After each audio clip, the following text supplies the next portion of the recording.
So ayun nga guys, for today's video guys, magluluto nga po pala tayo ng tinolang lamok. Ayan.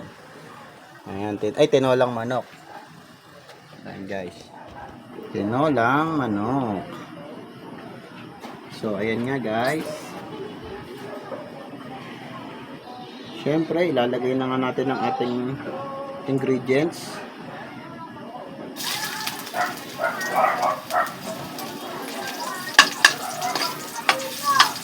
Gigisa muna natin ang ating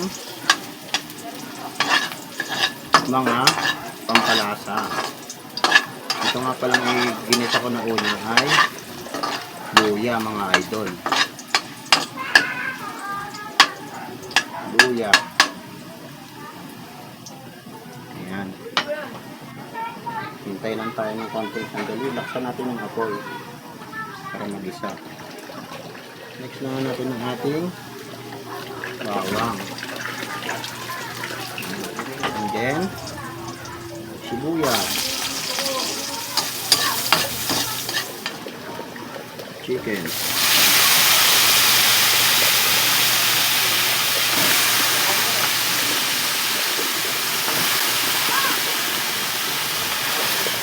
siyempre guys, habang hindi pa natin siya nilalagyan ng tubig, titimplahan na natin siya ng pampasarap. Siyempre, ang tunay na lasap sa akin mo lang malalasap. Ayan, magic sarap. Nilagyan nga po natin ng magic sarap kasi mga idol. Bechin.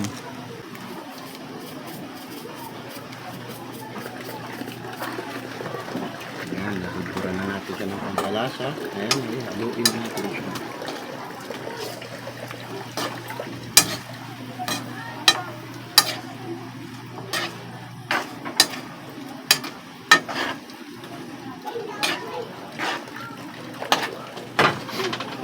So, ayan mga idol, kumukulo na mga idol.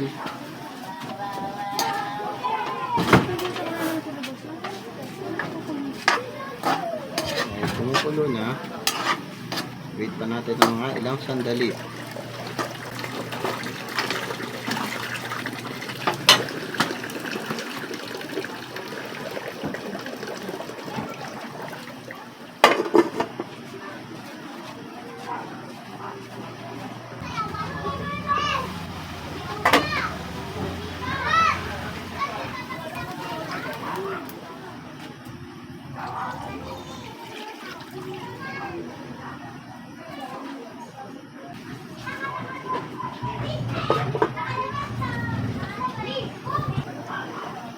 So, ayan mga idol. At dahil kumulo na, ready na natin siyang tikman.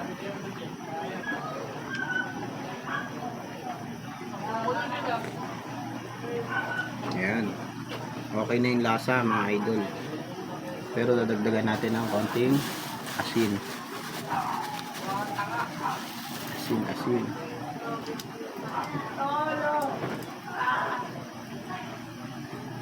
At lalagyan na natin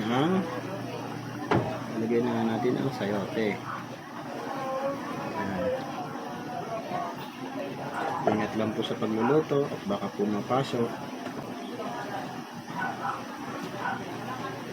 Ayan. Nailagay na po natin ang sayote. Pwede na po natin siya ulit takpan.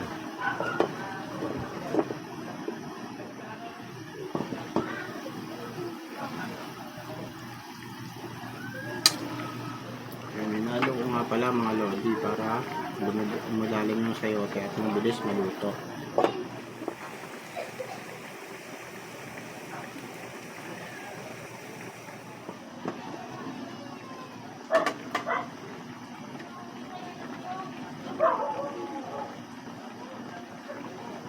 So ayan guys, malambot na ang ating sayote, kaya ilalagay na natin ang ating dahon ng sili.